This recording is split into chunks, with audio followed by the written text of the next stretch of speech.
Bonjour à toutes et à tous, j'espère que vous vous portez très bien. Aujourd'hui, nous allons poursuivre avec notre formation sur Talend ESB. La formation du jour va nous permettre de mettre en place nos propres services REST acceptant des requêtes HTTP delete. Nous allons également créer un client REST envoyant des requêtes HTTP delete. Donc, si vous venez de nous rejoindre sur cette chaîne, il est vraiment très important que vous suiviez les précédentes vidéos de formation, notamment sur les services REST acceptant des requêtes HTTP POST et HTTP PUT. Donc la formation du jour sera une continuité de ce que nous avons déjà commencé, d'où la raison pour laquelle il est vraiment très important que vous suiviez les précédentes vidéos de formation.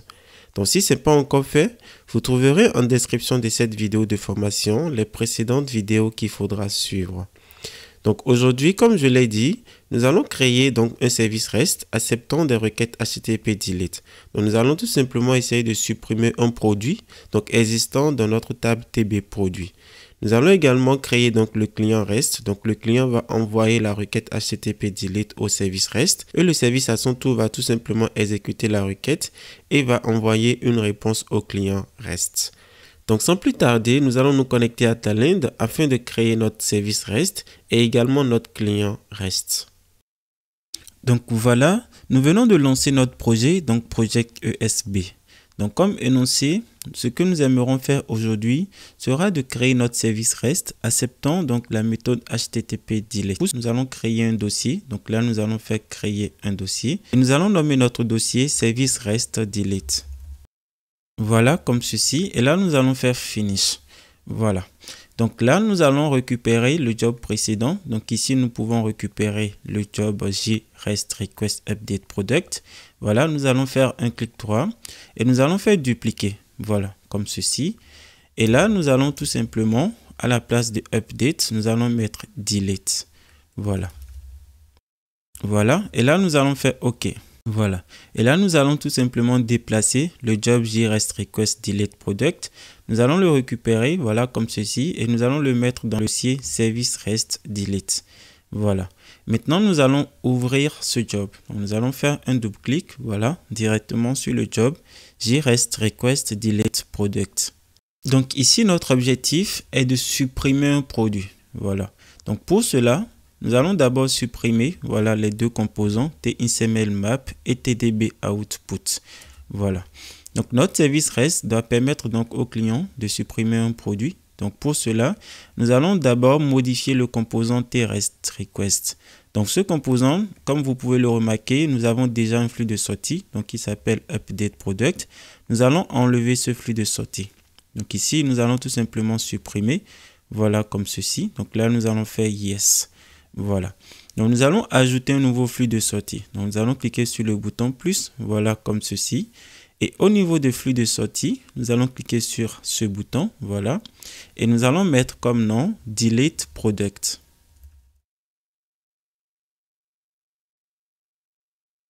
Voilà, comme ceci. Et là, nous allons faire OK. Voilà. Donc, étant donné que nous aimerons supprimer un produit, il nous faudra spécifier les différentes colonnes. Donc là, nous allons tout simplement ajouter les différentes colonnes de notre produit. Donc, un produit, comme vous pouvez le savoir, a 5 colonnes. Donc, la toute première colonne est le code du produit. Donc là, nous allons tout simplement ajouter le code du produit. Ensuite, nous allons récupérer le nom du produit. Voilà. Donc, nous allons mettre le nom du produit.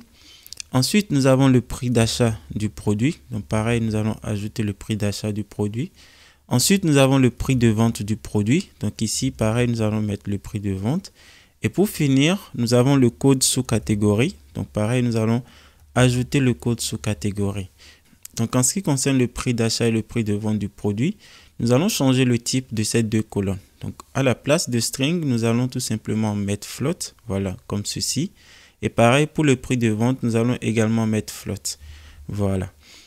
Donc là, nous allons faire OK. Et à la place de HTTP web, nous allons choisir comme méthode delete. Voilà. Et maintenant, nous allons au niveau du modèle durée, nous allons d'abord lui passer product. Voilà, comme ceci. Et en plus de cela, il nous faudra ajouter les différentes colonnes. Donc ici, comme vous pouvez le remarquer, nous avons 5 colonnes. Donc, il faudra mettre dans l'URI, donc là, les différentes colonnes, donc notamment les 5 colonnes que nous lui avons définies. Voilà, donc cela va être des paramètres que nous allons tout simplement rajouter dans notre modèle d'URI. Voilà, donc ici, en un premier temps, nous mettons product, voilà, comme ressource. Et en plus de cela, dans notre modèle d'URI, il nous faudra lui spécifier donc les différents paramètres, donc notamment le code du produit. Donc ici, étant donné que cela est un paramètre, donc nous devons mettre les paramètres dans des alcoolades. Voilà, comme ceci. Donc là, nous allons fermer. Donc nous allons faire la même chose pour les 4 autres colonnes, comme ceci. Donc voilà, nous venons tout simplement de définir notre modèle d'URI. Donc nous allons copier cela et nous allons mettre cela dans un bloc-notes afin que vous le voyez correctement. Donc là, nous avons notre premier paramètre qui est le code produit. Ensuite, nous avons notre deuxième paramètre qui est le nom du produit. Ensuite, nous avons le prix d'achat du produit. Nous avons le prix de vente du produit et nous avons le code sous catégorie. Voilà. Donc là, vous voyez, nous avons tous nos paramètres. Donc, nous allons tout simplement copier cela. Voilà, comme ceci. Et nous allons remplacer cela. Donc ici, au niveau du modèle d'URI, nous allons remettre ce que nous venons de copier. Voilà. Donc là, si j'agrandis, vous pouvez voir maintenant tous les éléments. Voilà, comme ceci. Donc là, nous avons product, donc que nous décidons d'ajouter. Et en plus de cela, nous avons maintenant ajouté les différents paramètres. Donc nous avons le code du produit qu'on va lui directement passer dans l'URI. Voilà, donc ici, nous avons le code du produit, nous avons le nom du produit. Ensuite, nous avons le prix d'achat du produit, nous avons le prix de vente du produit et nous avons le code sous catégorie. Voilà. Donc là, vous avez vos différents paramètres et donc vous avez votre modèle d'URI. Voilà. Donc ici, au niveau de produit, donc pour le résultat en sortie, nous allons choisir le format XML. Voilà, comme ceci. Donc après avoir fait cela, nous allons maintenant récupérer la table TB produit. Donc directement dans les métadonnées, nous irons dans Snowflake, voilà comme ceci. Et là, nous allons accéder donc à notre connexion CNIS e-commerce. Donc une fois dans notre connexion, nous allons récupérer la table TB produit, voilà comme ceci, que nous allons glisser et déposer vers l'espace graphique de notre job. Voilà. Donc ici, nous allons choisir TDB output. Donc, nous allons faire OK, voilà, comme ceci. Et donc là, nous allons tout simplement au niveau du TB produit, donc là, donc au niveau du TDB output 1, nous allons choisir comme action de sortie, nous allons choisir delete. Donc après avoir fait cela, nous allons maintenant établir un lien venant du composant TRS request vers le composant TDB output. Voilà, donc ici nous allons faire clic droit, nous allons faire ligne et ici nous allons choisir delete product. Voilà. Donc la ligne nous demande si nous voulons récupérer le schéma du composant cible. Donc là nous allons faire no. Voilà, donc comme vous pouvez le voir, là il nous repropose les différentes colonnes avec le type. Donc ici nous allons faire OK. Voilà, donc c'est vraiment très simple. Notre service REST attend tout simplement d'avoir les différentes informations donc sur les colonnes que nous lui avons passées. Donc une fois qu'il a les différentes informations, il va appliquer la méthode delete, donc c'est-à-dire qu'il va essayer de supprimer les données qu'il va retrouver dans la table TB produit. Après avoir fait cela, nous allons tout simplement, donc là nous allons établir un lien venant du composant TDB output vers le composant TFIS flow input. Donc ici nous allons faire un clic droit. Donc là nous allons faire déclencher et nous allons faire on component OK. Donc là à la place de NBLine, nous n'allons pas effectuer de modification. Donc pareil, nous allons laisser NBLine. Voilà. Et ici, comme vous pouvez le remarquer, nous avons déjà les différentes informations. Donc, nous allons effectuer une seule modification au niveau de l'expression. Donc là, nous allons directement cliquer sur ce bouton pour accéder au constructeur d'expression. Donc ici, à la place de modifier, nous allons mettre supprimer. Voilà. Et là, nous allons faire OK. Et nous allons faire OK. Voilà. Donc, nous allons tout simplement enregistrer notre service. Et après avoir créé notre service REST, nous allons maintenant créer notre client. Donc ici, directement dans le dossier service REST delete, nous allons faire un clic droit et nous allons cliquer sur créer un job. Voilà. Nous allons nommer notre job JREST client delete. Voilà, comme ceci. Et là, nous allons faire finish. Donc, nous allons paramétrer notre client REST. Donc, nous allons ajouter le composant TRS client. Voilà. Et là, au niveau du composant TRS client, nous allons tout simplement lui définir le chemin relatif. Voilà. Donc, au niveau du chemin relatif, donc comme vous le savez, nous allons d'abord récupérer, voilà, l'end.rest, voilà, comme ceci. Là, nous allons tout simplement copier, voilà.